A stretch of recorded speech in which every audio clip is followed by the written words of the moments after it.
नमस्कार, फाइटर समाचार में आपका स्वागत है। पेश आज 20 अक्टूबर गुरुवार शाम 4 बजे राजस्थान की खास खबरें। राजधानी जयपुर के चोमू कस्बे में एसीबी ने 10,000 रुपए की रिश्वत लेते हुए ग्राम मोरेजा हल्का पटवारी चंद्रभान जाट को रंगे हाथों गिरफ्तार किया है। आरोपी जमीन के गलत चढ़े रहन को सही करने और नामांतरण करने की एवज में 20,000 रुपए मांग रहा था। पटवारी की गिरफ्तारी उस समय हुई जब वह एसडीएम के द्वारा बुलाई गई बैठक में जा रहा था। टीम ने पटवारी के पास से रिश्वत की राशि बरामद कर ली है। एसीबी के महानिदेशक बीएल सोनी ने बताया कि पीड़ित ने शिकायत की थी कि उसकी पत्नी के नाम जमीन के गलत चढ़े रहन को सही करने और नामांतरण करने की एवज में ग्राम मोरेजा हल्का पटवारी उससे 20,000 रुपए रिश्वत के रूप में मांग रहा है। शिकायत के सत्यापन के बाद एसीबी ने कार्रवाई करते हुए हल्का पटवारी मोरेजा चंद्रभान जाट को रंगे हाथों गिरफ्तार कर लिया।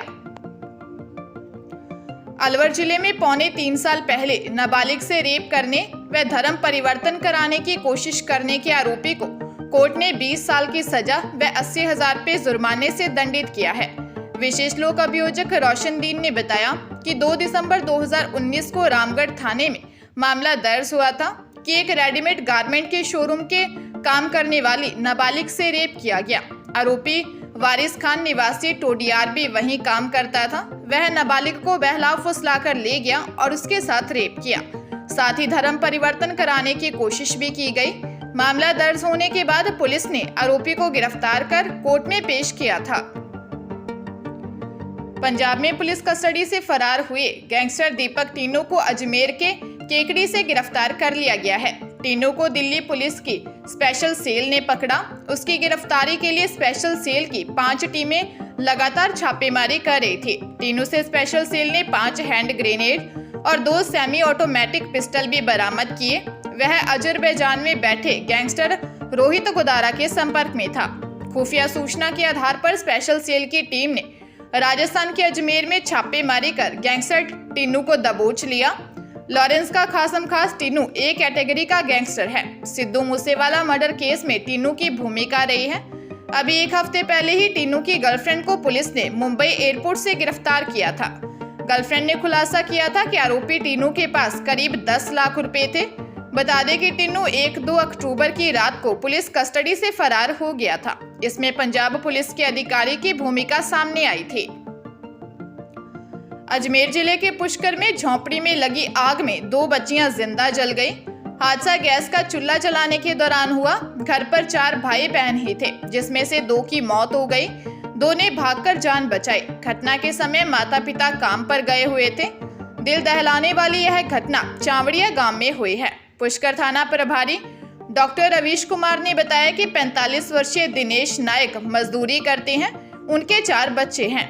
रोज अब दिनेश अपनी 35 वर्षीय पत्नी लीला देवी के साथ मजदूरी पर निकल जाया करते थे। घर पर 5 वर्षीय जितेंद्र, 3 वर्षीय चंचल, 1 वर्षीय दीपा और 3 वर्षीय पूजा रहते थे।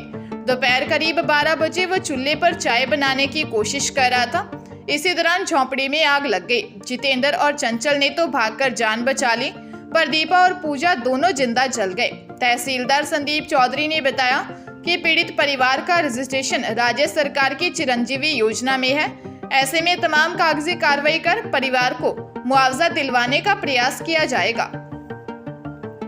जोधपुर के कीर्तिनगर में गैस में हुए गैस कांड में भोमाराम के परिवार को बचाने गए 2 लोगों की मौत हो गई। वहीं बेटे को बचाने गई निर्मा भी इस हादसे में झुलस गई थी। 3 दिन पहले तीनों ने दम तोड़ दिया था, लेकिन समाज के लोग मुआवजा की मांग पर अड़े थे। सहमति बनने के बाद तीनों की एक साथ अर्थियां उठी। सोमवार को घायल पड़ोसी अशोक जोशी, अनराज जोशी और निर्मा जोशी की मौत हो गई थी। वहीं भूमाराम के बहनोई परसाराम की भी मौत हो गई थी। परसाराम का शव उनके पैतृक गांव ले जाकर अंतिम संस्कार किया गया। बता दें कि पड़ोसी 33 वर्षीय अशोक जोशी, 37 वर्षीय निर्मा जोशी और 42 वर्षीय अनराज जोशी की सोमवार को मौत हो गई थी। अब तक इस हादसे में 10 लोगों की मौत हो चुकी है। 4 लोग, जिसमें भूमाराम के 3 बच्चे विक्की, कोमल, निक्कू और उसका साला सुरेश की हादसे के दिन ही मौत हो गई। इलाज के दौरान उसकी मां शोभा देवी व पत्नी सरोज की भी मौत हो चुकी है। राजधानी जयपुर में राजस्थान रोडवेज में हाई वोल्टेज ड्रामा देखने को मिला। कमर्शियल कोर्ट के आदेशों पर कोर्ट के मुनीम और अन्य कर्मचारी रोडवेज मुख्यालय में सीएमडी का दफ्तर, कुर्सी समेत अन्य चीजें क्रुक करने पहुंच गए। इस दौरान रोडवेज प्रशासन के कर्मचारी अधिकारियों की भीड़ जुट गई। कोर्ट से आई टीम ने करीब आधा घंटा रोडवेज प्रबंधन से बातचीत करने के बाद एक नोटिस चस्पा कर गए, जिसमें 103 करोड़ रुपए चुकाने अथवा रोडवेज की संपत्तियों को क्रुक करने का जिक्र है। वाणिज्यिक कोर्ट की ओर से जारी इस क्रुक की नोटिस के मुताबिक Messrs Ashapura trade and transport private limited और राजस्थान रोडवेज के बीच चल रहे एक मामले में कोर्ट ने मार्च 2018 में एक फैसला सुनाया था, जिसमें रोडवेज प्रबंधन को 83,89,000 रुपए और ब्याज व पेनल्टी समेत 103 करोड़ 40 लाख रुपए देने के लिए कहा था। रोडवेज की ओर से कोर्ट के आदेशों की पालना नहीं करने पर कोर्ट ने एक रुक की नोटिस जारी करते हुए टीम मौके पर भेजी। श्रीगंगानगर जिले के रावला इलाके के गांव खानूवाली में बैलगाड़ी से ईंटें फिसलने से दबकर बच्ची की मौत हो गई। बच्ची बैलगाड़ी के पास खेल रही थी, इस दौरान हादसा हो गया। गांव 17 की एनडी खानूवाली का किसान रामनिवास अपने घर में रसोई का निर्माण करने के लिए पास से ही ईंटें लेकर आया था। उसने बैल को एक तरफ बांध दिया और ईंटों से लदी बैलगाड़ी खुले में खड़ी कर दी। इस दौरान रामनिवास की 1.5 साल की बेटी लक्ष्या और 4 साल की काव्या पास से खेल रही थी। इसी बीच बैलगाड़ी में पीछे की तरफ की ईंटें फिसल गई और लक्ष्या के ऊपर आ गिरी। इससे लक्ष्या गंभीर घायल हो गई और उसकी मौत हो गई। बच्ची की मौत के बाद परिजनों का रो रो कर बुरा हाल है। हनुमानगढ़ में पोक्सो कोर्ट ने नाबालिग से रेप के मामले में आरोपी को 10 साल की सजा सुनाई है। कोर्ट ने आरोपी पर 1,05,000 रुपए का जुर्माना भी लगाया है। विशेष लोक अभियोजक विनोद डूडी ने बताया कि 14 अप्रैल 2019 को पीड़िता के पिता ने संगरिया पुलिस थाना में रिपोर्ट दर्ज करवाई कि उसकी नाबालिग बेटी घर से लापता है। पुलिस ने रिपोर्ट दर्ज कर जांच शुरू की और पीड़िता को डिटेन कर लिया। पीड़िता ने बयानों में बताया कि 13 अप्रैल को 24 वर्षीय बलकरण सिंह उर्फ काली निवासी वार्ड 1 गांव मोरजंड सिखान उसे माता पिता को जान से मारने की धमकी देकर साथ ले गया। बलकरण सिंह उसे पैदल ही नाथावाली और संगरिया ले गया। संगरिया से ट्रेन के जरिए बठिंडा ले गया, वहां से चंडीगढ़ ले गया, जहां उसने कमरा किराए पर लेकर उसे 4-5 दिन तक रखा और उसके साथ रेप किया। इसके बाद आरोपी उसे डबवाली ले गया। डबवाली से बलकरण सिंह अपने चाचा के घर ले गया, जहां से पुलिस ने नाबालिग को डिटेन कर लिया। पुलिस ने आरोपी बलकरण सिंह उर्फ काली को गिरफ्तार कर कोर्ट में चालान पेश किया था। बांसवाड़ा जिले में ट्रैवल व्यवसायी को गोली मारने वाले 2 शूटर्स के साथ 4 आरोपियों को मौका तस्दीक कराने के लिए पुलिस पैदल ही घटनास्थल के लिए निकल पड़ी। बीच बाजार में अपराधियों के साथ पुलिस ने मुस्लिद कॉलोनी तक करीब 2 किलोमीटर का सफर पैदल तक तय किया। हथियारबंद पुलिस जवानों का जाब्ता अपराधियों को घेरे हुए बढ़ता रहा।